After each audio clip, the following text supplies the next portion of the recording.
Got it.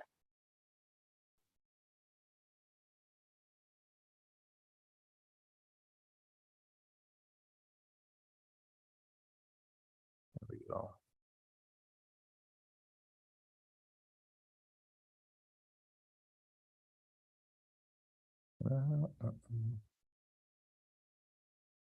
Okay. All right. That. All right. So, welcome everyone. My name is Trapper Goldsmith, host of the T-Rep Show, where we showcase elite athletes and sport individuals with their inspiring stories and rise to glory in their pursuit of everlasting greatness. So I'm excited for today. We have a decorated multi-sport champion, Alysia Rissling, or as she's known to most as Riz. She's an Olympian, a podcast host, an ambassador for sport, and just all around badass.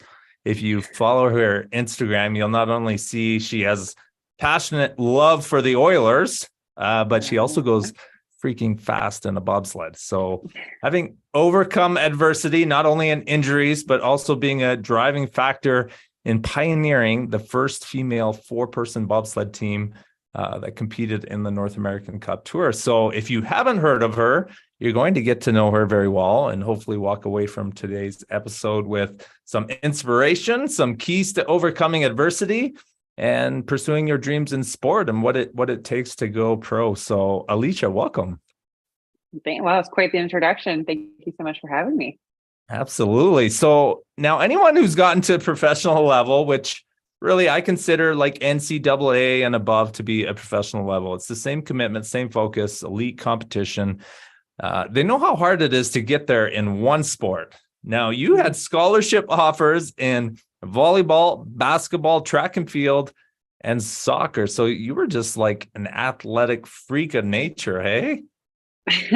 I don't know if you call it that. I was good at everything, but I don't think I was actually great at anything. But I worked my butt off to try and be. So let's dive in there. What was it like for Alysia growing up as an athlete? Your dad, I believe your dad played professional hockey. Is that right? Yes. Yeah. I came from a family full of hockey players. My dad played pro in Europe and in the American League. It wasn't called that then. I think it was called the IHL. And my uncle played in the NHL, led the league in penalty minutes. So I came from a hockey family and just kind of always grew up playing everything I could from day one. I think I had a grandmother who was in the ice capades. So I figure skated. I think I was on skates by the time I was 2. Wow. And then hit a massive growth spurt. And I think I was just always destined to be tall, and then wound up being just under 6 foot and realized I'm tall. I should start playing volleyball and basketball because those just make sense because I'm tall. Yeah. Did you play hockey growing up? That's the only sport I didn't play, and I wanted to play. I fought to play. Unfortunately, I had a mom who regrets it to this day. That didn't let me play, but it was still kind of the time where she's like, hockey's for boys, which we know is not true now. And I think I would have been a phenomenal hockey player, and it still is my favorite sport, even though I've never played it. And it's booming. Like women's hockey right now is doing phenomenal. Could have been at the forefront of that. I could have been involved in it. That's could have built the league. So was it because your dad played and she knew what he went through that she didn't want you to play, or was it just? Yeah, it was along those lines. And I think in general, I think my mom just wished she had us in dance and kind of more the feminine sports. And I think she was kind of hoping if we were going to be athletic, it was going to be more in the feminine sports. And then sure enough, sure enough, I get into, when I'm old enough to do whatever I want, I get into probably the most hardcore, like rough sport there is out there. Yeah. Well, you would have been too tall for gymnastics. That's for sure. Way too tall. Yeah. I was in diving. I was not very good at diving. I had a neighbor who was an Olympian. So I always grew up around a lot of strong female role models. And she was my babysitter, and she went to the 2000 and 2004 games for diving. So we naturally got into diving. My sister, who's 5'4", was much better at those things than I was. And did your sister like pursue anything professionally as well? won't get into too much detail because it hurts her soul a little bit that my little brother went on to be a pro hockey player as well. He played in the WHL and then went on to play in the American League and the East Coast League and in Europe. And my sister she played sport all the way through high school, but it was never really her calling. The black sheep of the family didn't become an athlete, right? Exactly. Yeah. That's hilarious. Yeah. So you went to U of A, played basketball. I think you started out basketball, track and field, but then stuck with basketball. Yeah, I think that was my biggest problem coming out of grade 12 was I didn't know which one I wanted to do. So I think soccer I could have ruled out. I played club level. I played on the high school team. We actually won nationals, or not nationals, provincials for soccer cities. I can't remember what it's called. That was way too long ago. I'm getting old. And I had ACAC, so Alberta Colleges offers for soccer and volleyball. And then I had NCAA offers for basketball. None to the schools that I wanted to go to. And if it was a school I wanted to go to, they didn't have the program I wanted to be in. I had NCAA Div 1 offers for track. But the thing about track that I didn't like is I loved the team aspect of team sports. I was always favored team sports. I was good at track. I loved the training for track. But U of A offered both to stay home. And I think mom wasn't ready to lose her baby. I'm the oldest of the three siblings. And she begged me. She's like, you know what, this is such a good offer. Just stay home. And the team at U of A, particularly basketball, I went on a recruiting trip with the girls and I had the best time ever. And I was like, I want to be on this team. These people are awesome. They're going to be lifelong friends. I could just tell from my recruiting trip when I was 17 years old. Right. So, that was really the selling feature. And so, yeah, went to U of A, barely got to go do much of the track at all. I think I went to practice maybe 4 times in preseason and then didn't even do a competition because by the time I went back to start doing outdoor basketball, we went all the way to the national final that year. We lost by 4 points. Yeah. And as soon as I went to track, it was literally day 4 back at track doing jumping practice. And that's when I really started to notice that I was developing this ongoing injury that turned into me missing a big chunk of the next year and ultimately having to get surgery.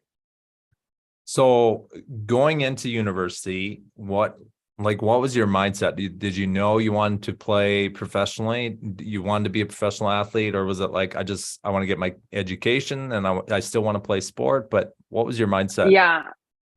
So I think for me as a young, and my mom's a teacher. So my dad's the athlete, my mom's a teacher.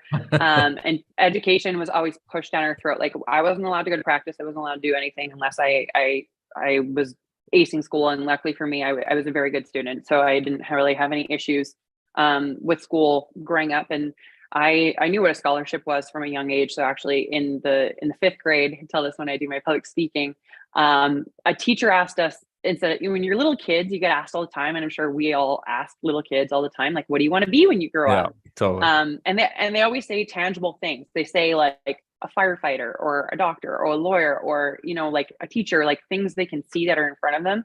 There's so many jobs out there that are hard to kind of comprehend. It's I want to be a market analyst. No 10-year-old is saying that. But I always wanted to be a professional athlete. And as a woman, I didn't have the dream to do it because it wasn't in front of me. There was no professional women. And I know there's tennis and I know there's golf, but I'm in Edmonton. Those weren't the sports that everyone was participating in. I didn't have a country club that I was going to. And so, and yes, there was the WNBA, but what the WNBA was not something that it was big. It's not like it is today. I feel like they've grown the game so well and it continues to grow. And what it is today was not the same thing it was when I was 10 years old. So for me, it was an education focus. It was I want to be a doctor.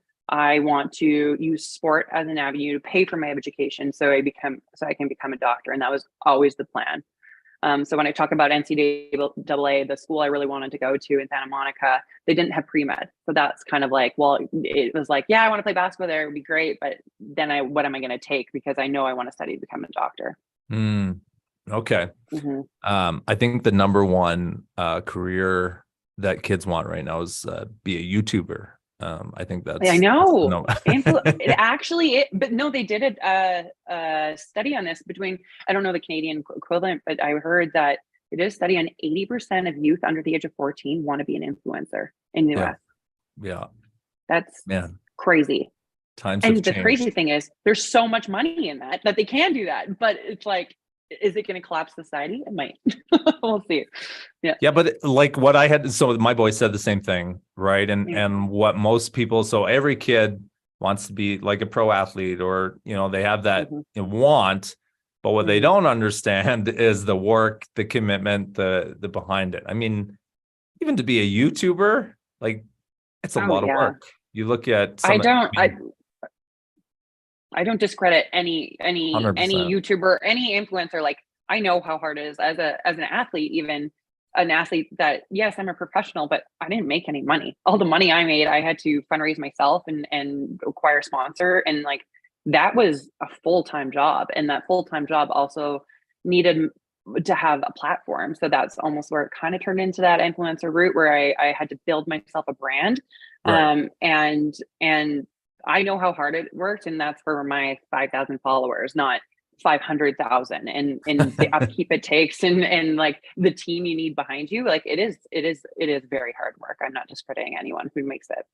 Well, we won't talk about how some of the women out there get 500,000 followers on Instagram, and it's not through their fundraising. Let's put it that way. So yeah, you touched on that. Let's kind of like, how difficult is it for Canadian athletes, especially like on the Olympic side?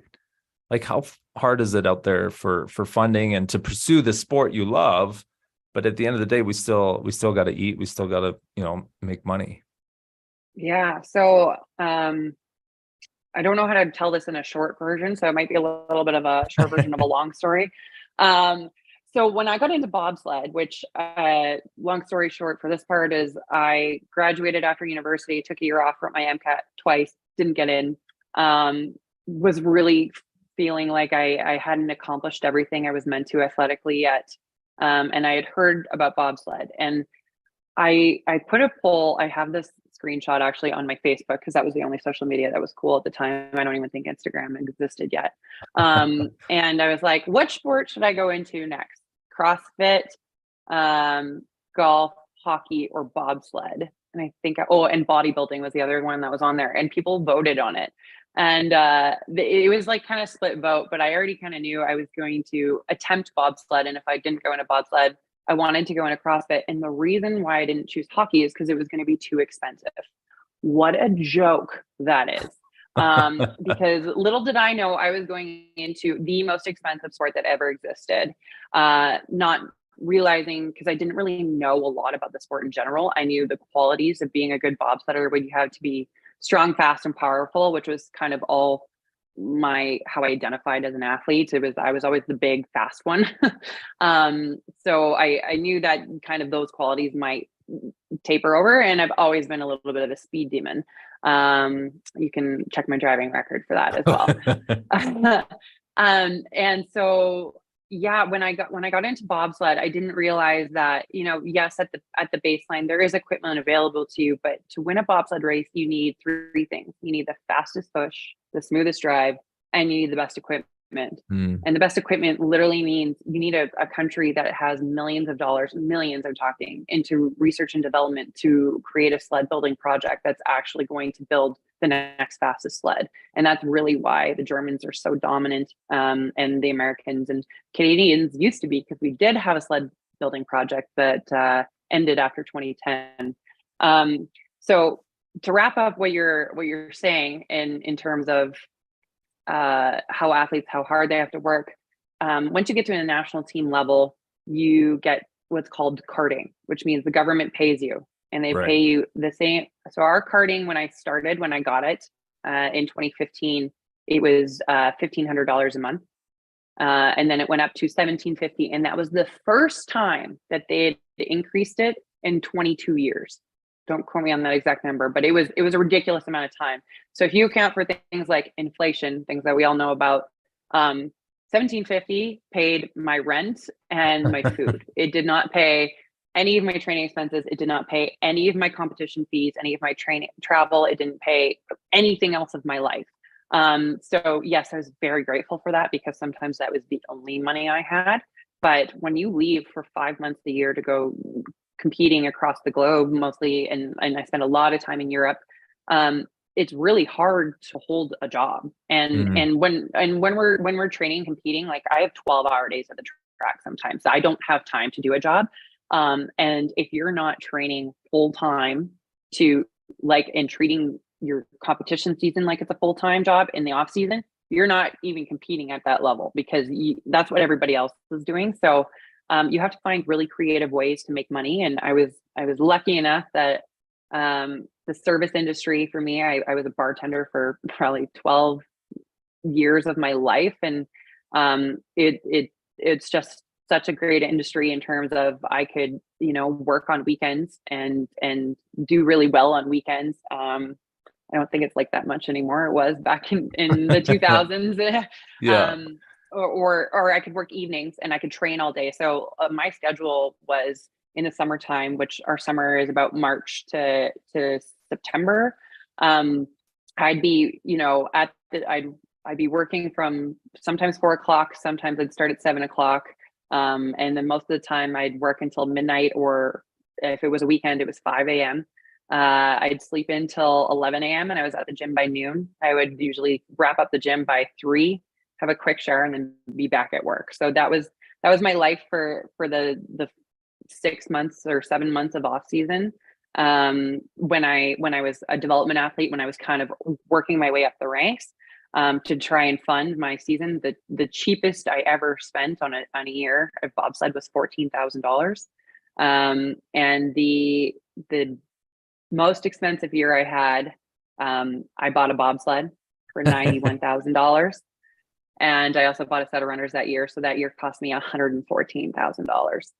No big deal. So yeah. Welcome to bobsledding. Yeah, welcome. That obviously was not paid for on a bartender server salary. There was no way that I could do that. And every year I operated at a loss, except for one for the last 10 years. So it's been, there's a lot of personal sacrifice in terms of your future. Like getting married this year, and we're talking about maybe one day we'll own a house, and I'm 34, and I just feel I'm so far behind, but I also wouldn't have changed anything because I had a pretty incredible experience. Yeah. I think you make that sacrifice as an athlete, right, in pursuit of your career.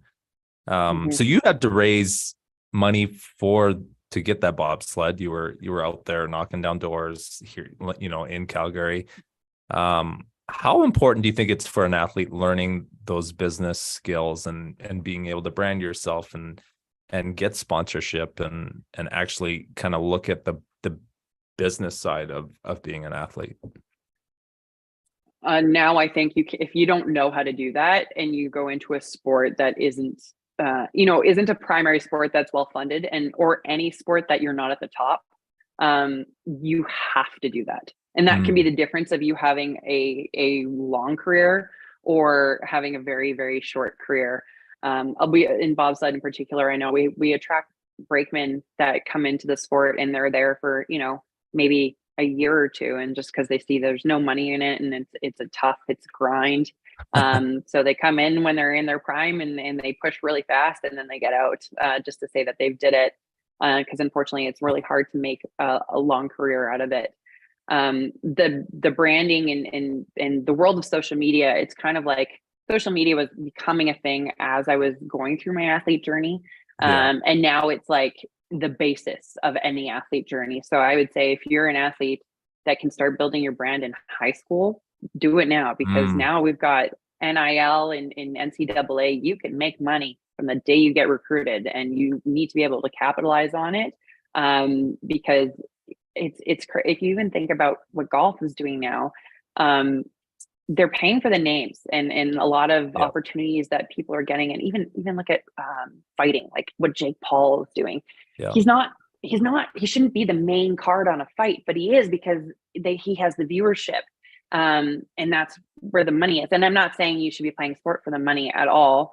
because if it's your passion, but if you want to turn it into a career because you love it so much, rather than just sacrificing your future just because you love it so much, that's, I think, where the brand and the business side of it comes into such a big play. Your net worth is your network nowadays, I feel like. So here's 100%. actually like just a random question. If you're, because I know the NCAA is pretty strict on like their no whatever you call it, like earning incentives and stuff like that. If you're an influencer at a young age, you get an NCAA scholarship. Can you earn income from like through your social media? You don't know that they changed the rule last year. Oh, I did not know that. No, they changed the rule last year. That was a huge announcement. It was the beginning of last season. So it would have been like not September of 22, it would have been September or fall of 2021. Yeah. They changed the rule. So now we've got NCAA athletes that are literally signing $1 million endorsement deals as freshmen. Way. Yes. So the school, the rules are still very strict on the school side. Schools cannot be offering you under the table, even though we knew for the big names that, like they had a partnership with Bob's Ford dealership. So the kid comes in and they got a brand new vehicle that was gifted or whatever that might be.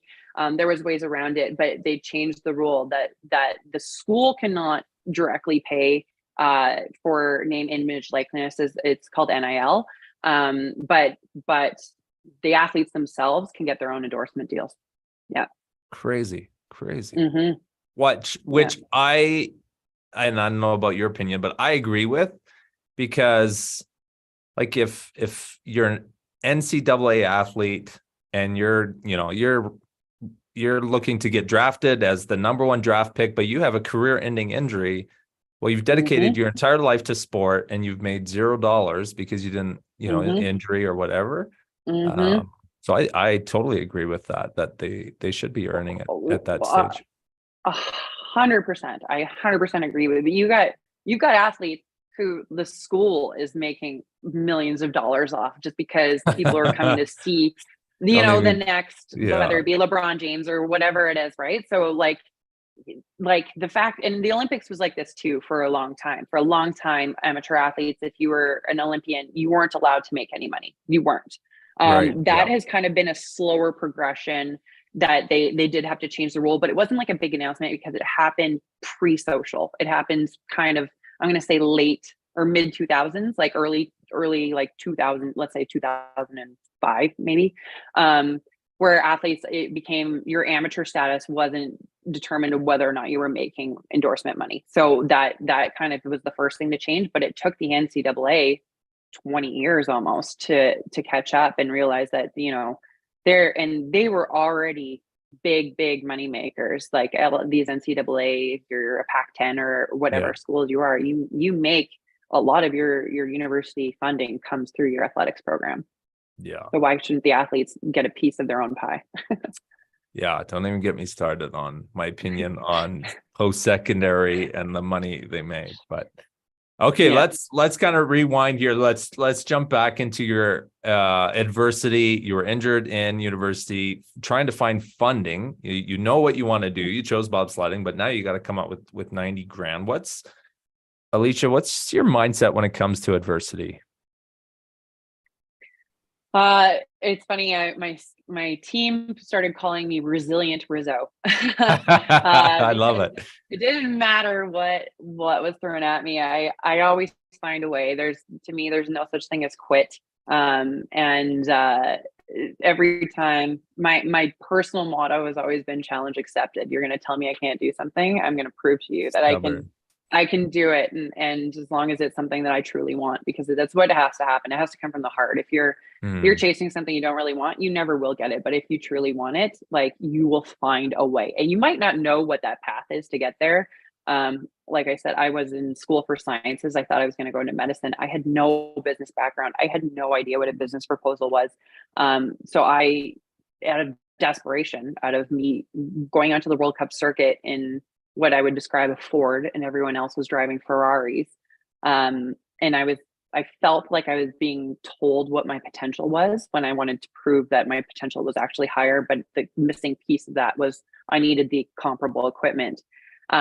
So out of desperation to fundraise and to find that sled that I wanted, I spent 2 weeks, probably 12 hours a day. And I was tapering, so it was nice. I didn't have to train for like 4 hours a day, 6 days a week, into my season.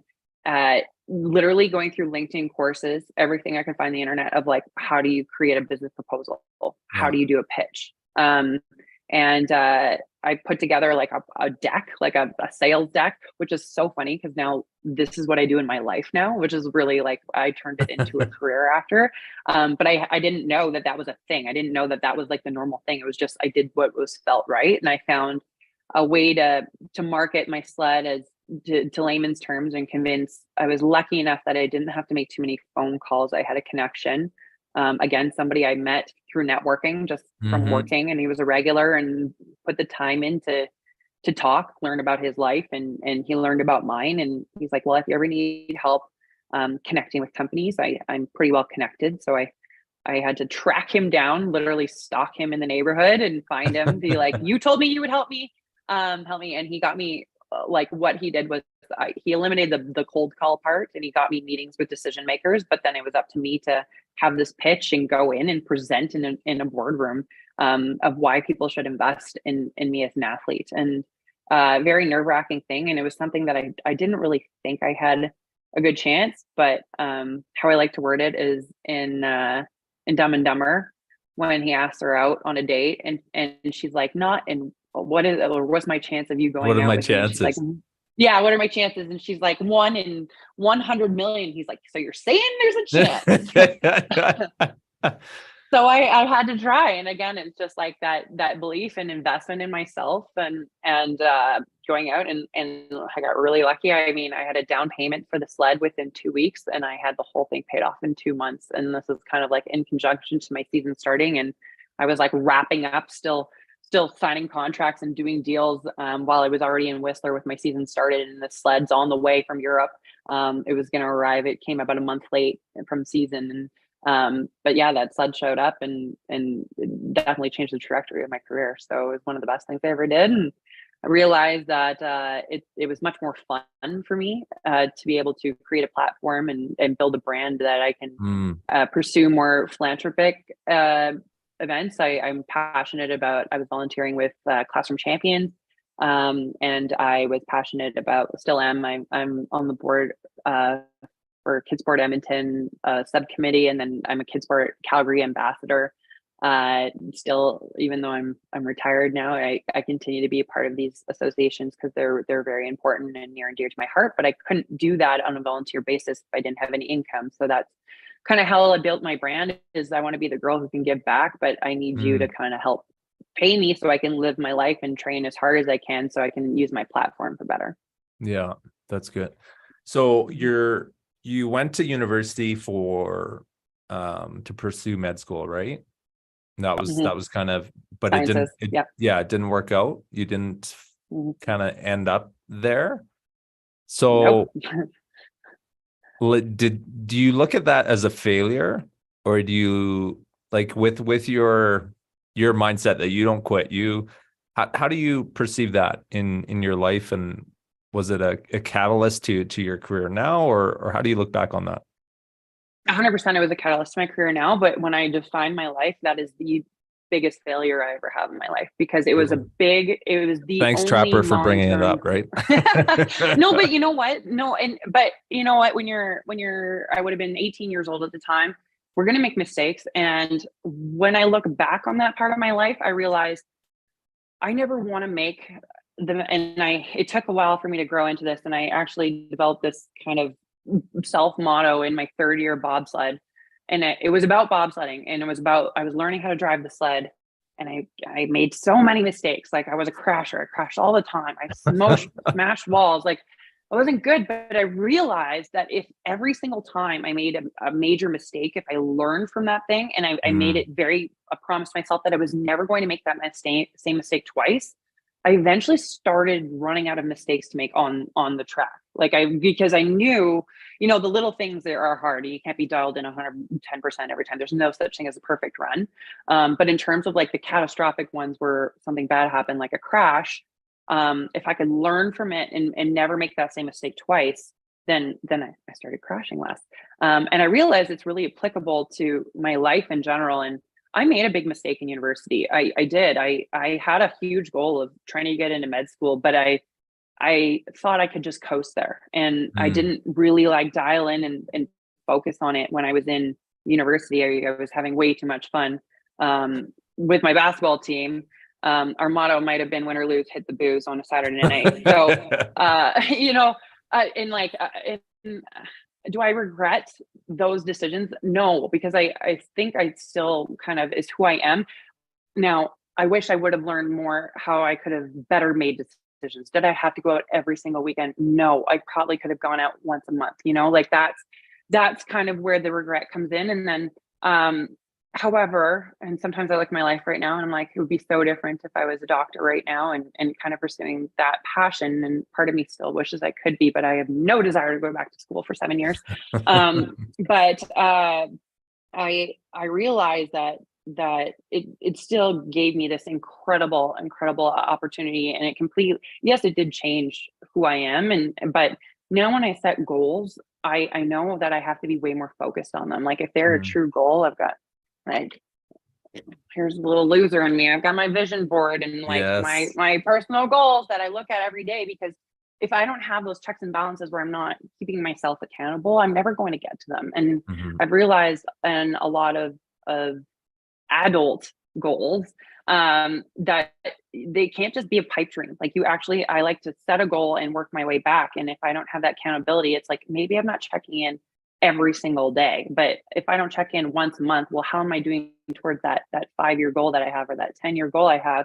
You're not going to get there any quicker. So thankful for that big mistake that I made, because now I know I'll never make a huge mistake like that again. But if you're not making mistakes, you're also not chasing anything, and you're not growing as a human being. But the biggest part about those mistakes is being able to learn from them so that you can move forward. Totally. Right. But I'll ask you a question, and here's what will tell you if it's a mistake or not. If you could trade everything you've had after university, your bobsledding career, what you've done for Canadian sport, what you've achieved at an Olympic level, if you could trade all that and you would be a doctor right now, but you didn't get to do everything that you've done or where you are now, would you trade that? No, I wouldn't. Now, could I have done both? I don't know. That's the only thing I could say.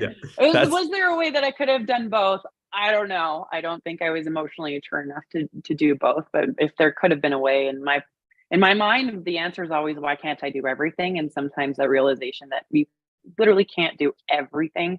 But I always try to. And I'm the person who always has way too much on my plate. So what do you think, Alysia, is the difference? I mean, people quit all the time. So what's the difference between people quit and those who don't? They just stay in the fight. What's that X factor, do you think?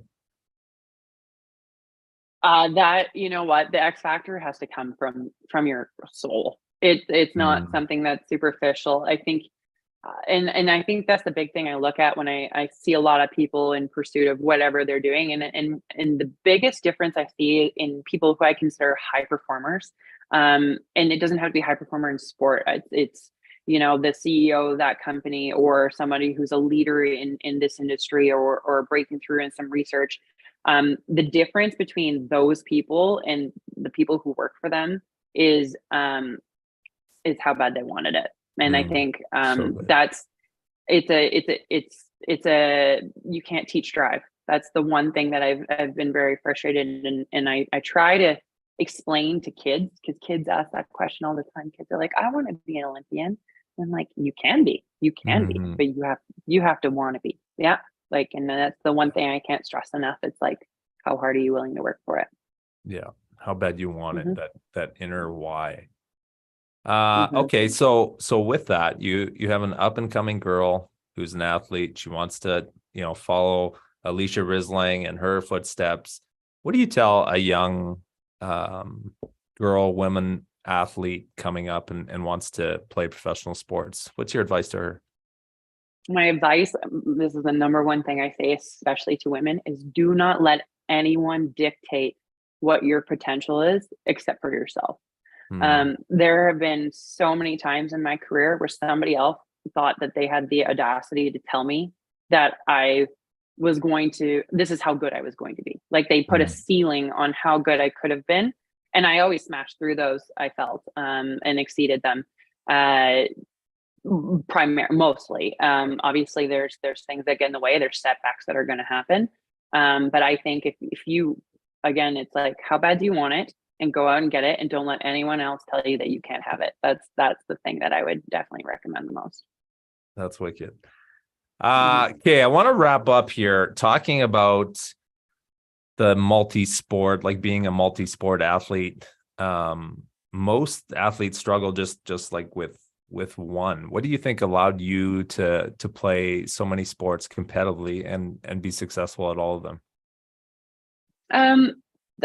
That's a good question. I think it comes down to the lessons and the things that sport ingrains in people. And I think sport is amazing, especially for women, for confidence. When you play a sport, and I just know it's very clear to me when I meet someone in whether it be the corporate world or just outside, if it's not from an athletic thing, I can tell if they played sport. It really, if you're talking about kind of how they think, their ability to speak to other people and manage different personalities, I think you just get so many lessons from sport. And I don't know why I played so many. I think the problem was just I loved everything, and I just had this overwhelming desire to always play. I just love to play. I'm right now even playing volleyball and basketball. So like it's just for me, it's the fun aspect, it's the fitness. I feel so good. Fitness now for life, but it just like I'm constantly chasing the adrenaline rush that I get from it, because it makes me feel good. And when I feel good, I'm better at everything. I'm better in my relationships. I'm better at work. I'm the best version of who I am. And I find that sport enables me to get there. Do you think being a multi-sport athlete is there's advantages to it? 1,000%. That if you're talking about, how kids now are specializing so young, and there's a lot that's pro to that. But I think the burnout and the you just get sick of it. Like I know, for instance, basketball. When I graduated from basketball after 5 years, my last year I had 7 stress fractures. I had 4 in one shin, 7 and 3 in the other. It just hurt me all the time.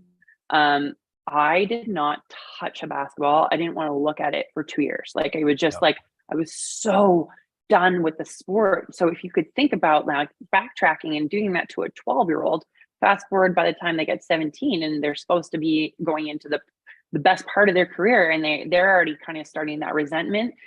That's where the risk really comes in. And I think having played, soccer that works on a different conditioning system than volleyball, where volleyball, I got more of the plyometric training, and then soccer, I've got the cardiovascular training. Basketball's a little bit of everything, but there's also the agility piece to it. And then track and field was just like kind of the speed thing. Like all of those made me a better athlete at everything I did because I did them all.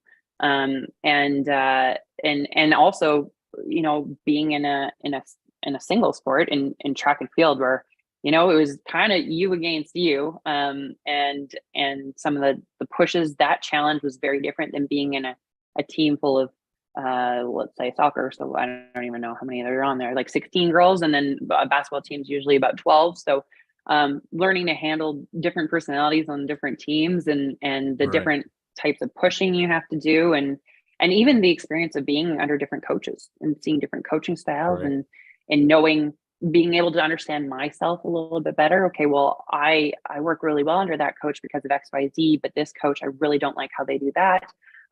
So it helped me understand what I needed more to be a better athlete.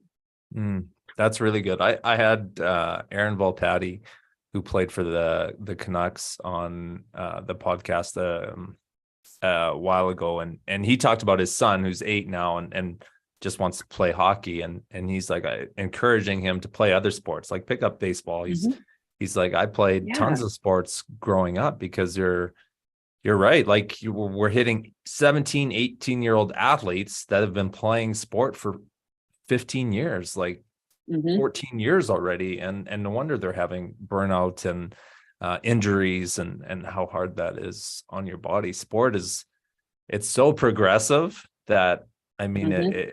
it's that's the way it's going to go. But yeah, I think that's some great feedback there on just having that balance and diversification in sport.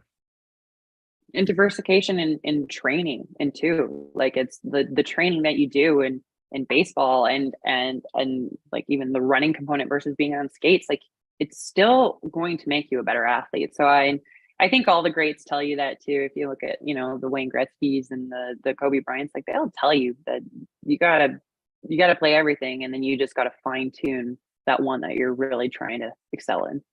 Yeah, because if you think about it, like it's really to go from an amateur or a high school level to actually a professional level. Hmm. It's really your mind, like the mindset, the mental Yeah. game. I mean, I picked up golf later in life, so I turned down other sports kind of as well. I wanted to be an athlete for a long time, not just like a Yeah. 5-year hockey career.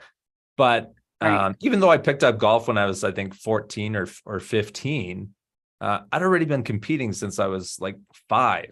So I already had the Yeah. mindset, right? Even though I wasn't playing that sport. So the skills, you think of where your skill comes from high school level to a pro level. I mean, you're learning so much skill after that anyway. It's truly the mindset that goes on. It continues to go for your whole life. I mean, I Yes. picked up golf at 31, still not very good at it, but like our coach suggested to do it in the summer and the off season when I can't practice my piloting skills because, for instance, putting is like it's very mental, it's Mm, very understanding, reading the ground that's in front of you, and to be able to anticipate how to play into it. So that it was good brain training. Again, it's a completely different thing, and you don't think that they're related, but in terms of like what you're actually training your brain to do, it correlates. And that's the yeah. same for a lot of things. Brain training. I like that. Brain training. Yeah. Okay, Got to do it all. Alysia, the hardest question now of the entire podcast. Are you ready for it? Yeah, hit me.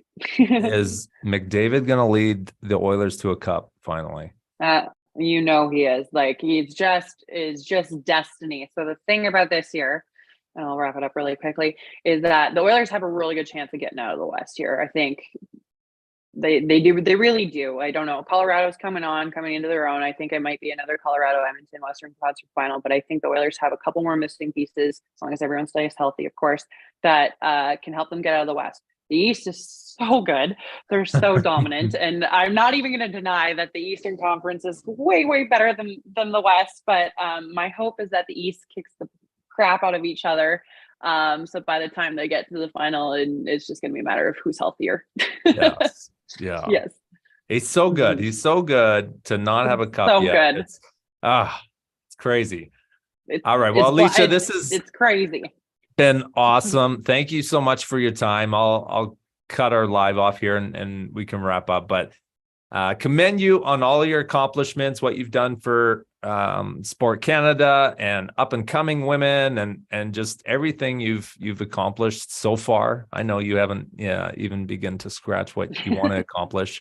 But I commend you on all of it. And I really appreciate you having come on the show today. It was a lot of fun. Yeah, that was great. Thanks.